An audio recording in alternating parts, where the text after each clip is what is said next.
Buenas tardes, hermanos y hermanas. Dios les bendiga y les guarde. Ayer estuvimos viendo, ayer, el último día, estuvimos viendo el primer capítulo de la primera carta de Juan dentro de esta serie de vídeos que estamos viendo sobre la voluntad de Dios en la Biblia, ¿no? Según los distintos autores, ya sean Juan el Bautista, ya sea Juan, Mateo, etcétera, ¿no? Entonces, hoy vamos a ver el segundo capítulo. Y nada, procedo ya a comenzar la lectura.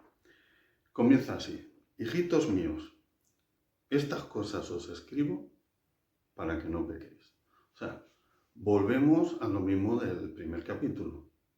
Está diciendo Juan, todas las cosas que os dije en el capítulo anterior, en el primer capítulo, ¿para qué os he dicho esto? Esto os lo he dicho para que no pequéis. Vale, la salvación no es por obras. ¿Cómo va una persona a salvarse si no tiene fe en Dios o no tiene fe en Cristo? Si somos salvos es mediante la fe, o sea, por la gracia de Dios, mediante la fe en Cristo, ¿no?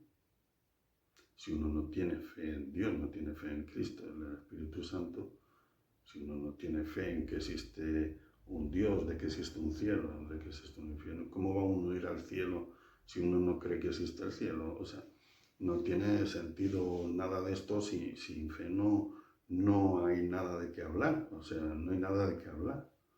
Es imposible agradar a Dios, sin fe es imposible agradar a Dios, porque hay que creer que lo hay.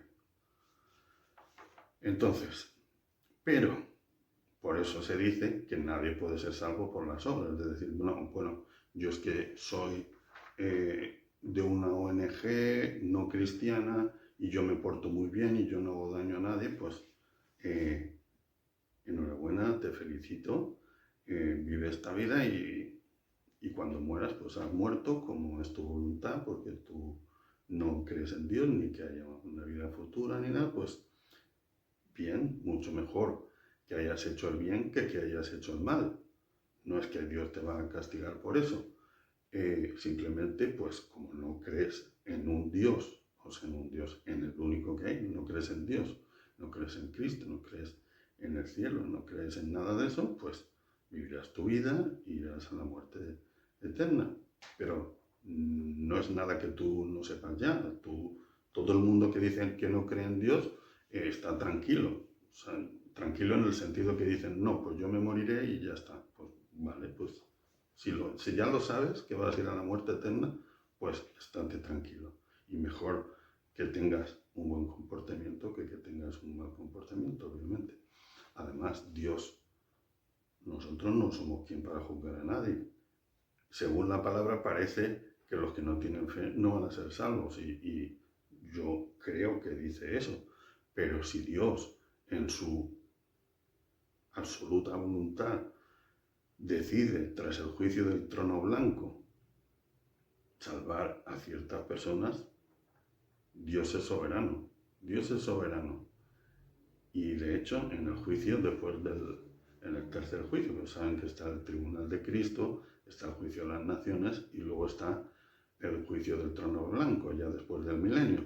Entonces, en ese juicio dice que serán juzgados por sus obras y todo el que esté escrito en el libro de la vida irá a la vida y el que no irá a muerte. Bueno, entonces, ¿qué quiero decir con esto? Pues que, aunque la salvación es por fe, siempre verán que dice, estas cosas os escribo para que no pequéis.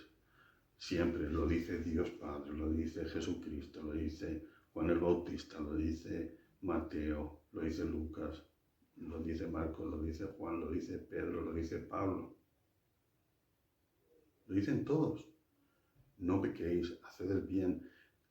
Dice Cristo, sed imitadores de mí. Lo tenemos claro, que no, todos lo tienen claro. Lo único que algunos, si alguien en alguna extraña doctrina o ideología les dicen, no, yo tengo una doctrina en mi denominación o en mi iglesia, dicen que tú tranquilo, que aunque hagas las cosas que a Dios no le agradan, no pasa nada. Pues tú ya has dicho que crees en Dios. Sé que me repito mucho en esto, pero es que como veo que día tras día hay muchas personas a las que conozco que les da igual, yo digo que por lo menos que no nos dé igual, que tengamos un poquito de temor de Jehová, un poquito. Bueno, dice, hijitos míos, estas cosas os escribo para que no pequéis. Y si alguno hubiera pecado, abogado tenemos para con el Padre, a Jesucristo el justo.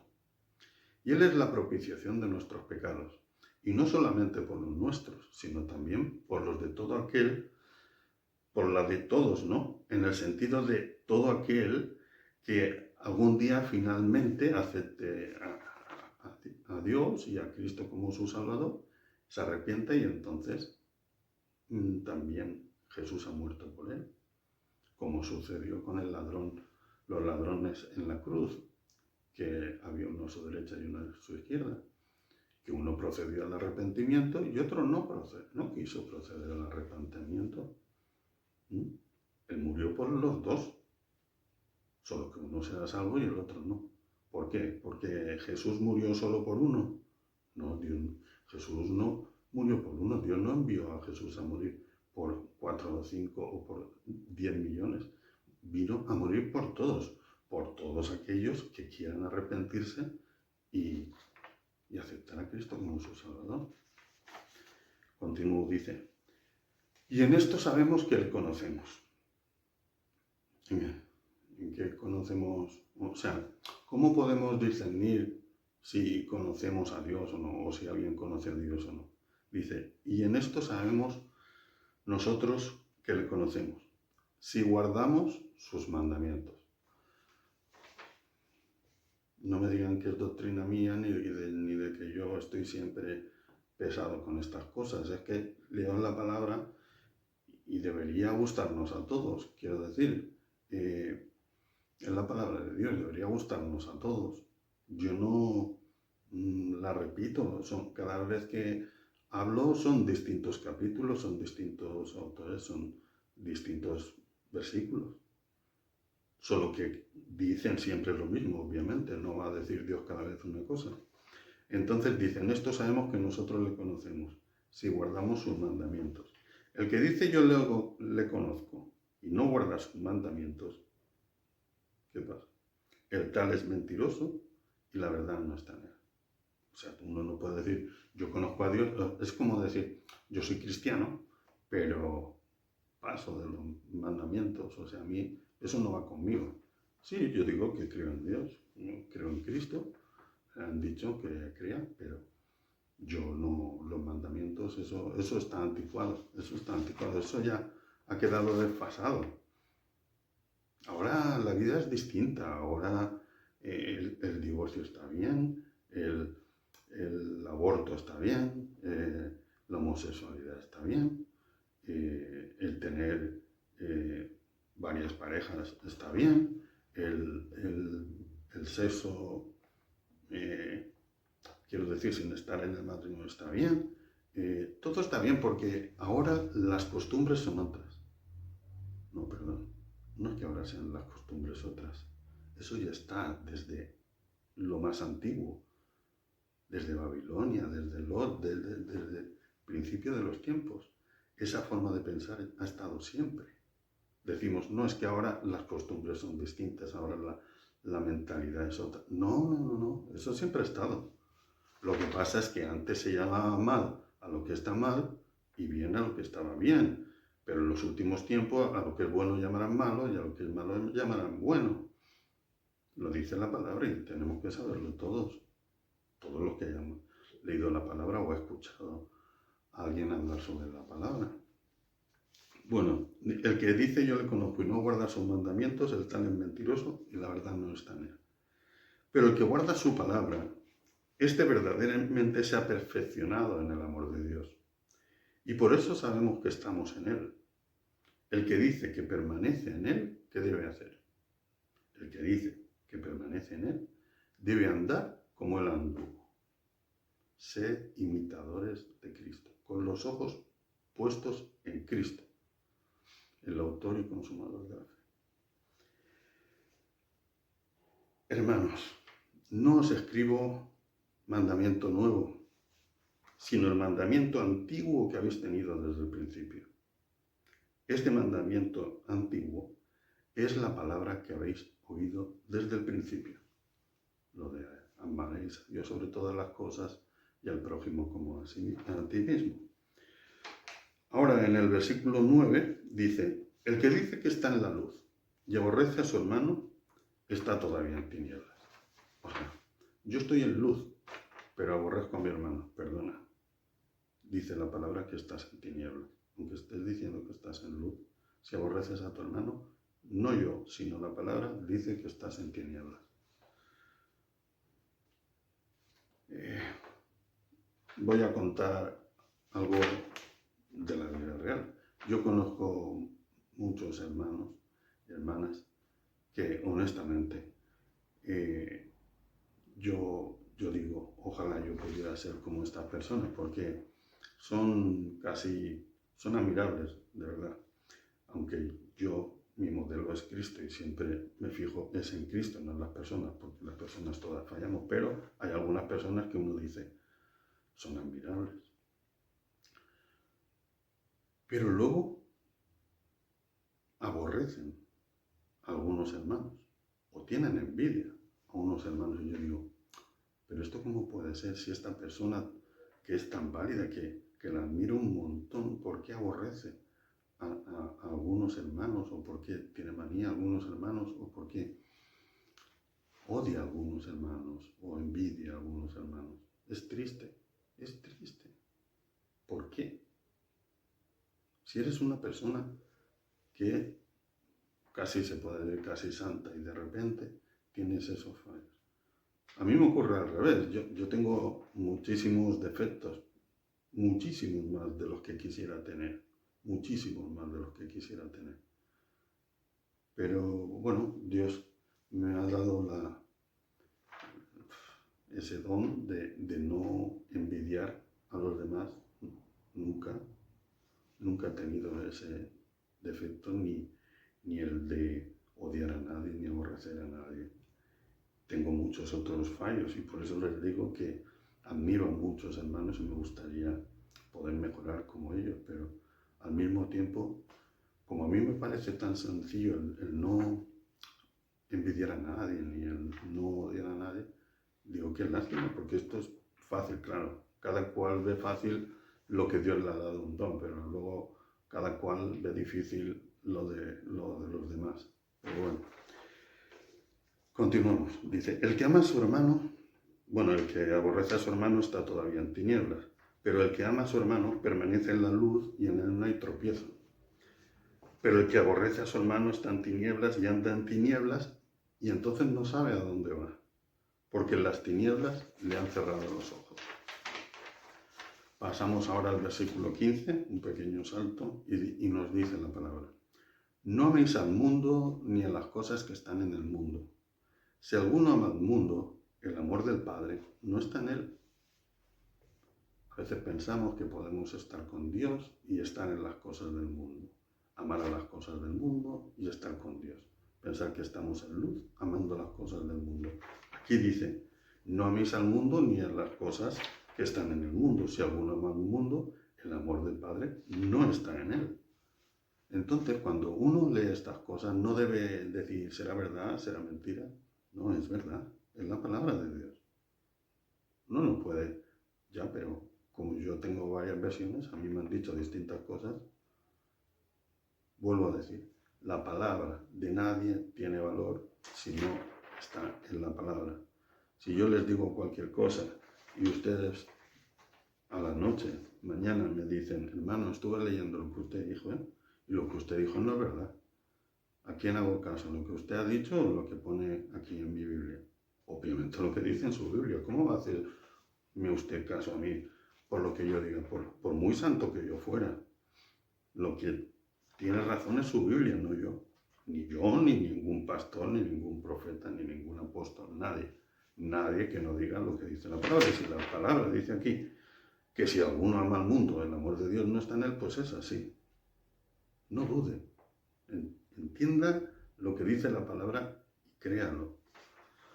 Continúo, dice, porque todo lo que hay en el mundo, los deseos de la carne, los deseos de los ojos y la vanagloria de la vida no provienen del Padre, sino del mundo.